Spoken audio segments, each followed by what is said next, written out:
Kosova si shteti më i ri në rajon vazhdon të mos njihet nga disa vende të Europës. Mes tyre rënditet edhe Ukraina, e cila tashmë prej 3 vitesh është në luftë me Rusin.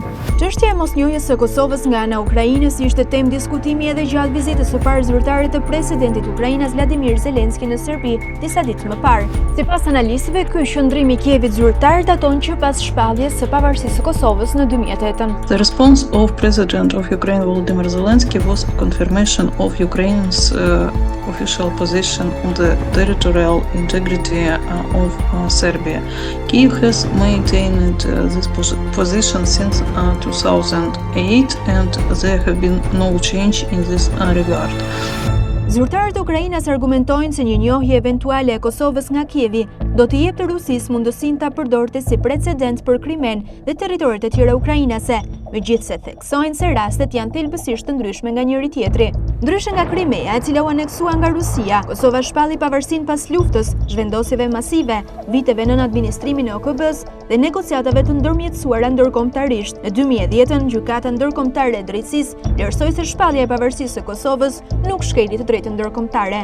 Përpos këtij fakti, Kosova që nga nisja e luftës Rusi-Ukrainë në vitin 2022 u rreshtua për krah Ukrainës, duke zbatuar sanksionet e BE-s përkundrejt Rusisë dhe Bielorusisë. Njëkohësisht hoqi vizat për ukrainasit, ndau 100.000 euro ndihmë humanitare dhe financoi strihimin e 20 gazetarëve. Mbështetja ushtri edhe në fushën ushtarake, me 2 paketa që përfshinin automjete, kamion dhe municione mortajash, ndërsa pjesëtarët të FSK-s morën pjesë në trajnimin e ushtarëve ukrainas përmes operacionit Interflex. Për te i Kosovës, vizita u përqendrua te marrëdhëniet Kiev-Beograd. Beogradi e ka dënuar pushtimin e Ukrainës, por ka refuzuar të bashkohet sanksioneve perëndimore ndaj Moskës për shkak të lidhjeve historike me Rusinë dhe gazit që merr prej saj. Në të njëjtën kohë, Beogradi i ka dhënë Ukrainës rreth 60 milionë euro ndihmë jo ushtarake, përfshirë mbështetje për sektorin energjetik, emergjencat dhe nevojat mjekësore. Until 2022, cooperation between Ukraine and Serbia existed, but it was neither active nor particularly dynamic.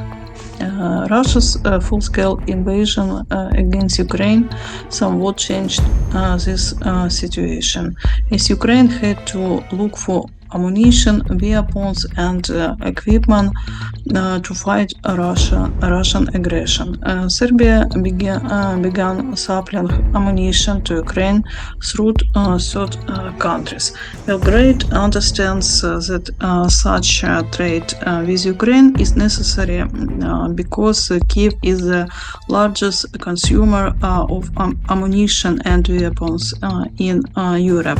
One of the Vučić main objectives was to Ukraine and his meeting with Zelensky to improve relations with the European Union and achieve positive developments for Serbia in terms of European integration. For Ukraine, Kiev seeks to expand economic and trade cooperation with countries that are candidates for European Union membership, thereby gaining additional markets for its goods, services, products. Në tërësi, vizita tregoi se qëndrimi i Ukrainës ndaj Kosovës mbetet i pandryshuar dhe se bashkëpunimi mes Kievit dhe Beogradit pozirohet në tregti, infrastrukturë, energji, rindërtim dhe mbështetja te integrimi evropian.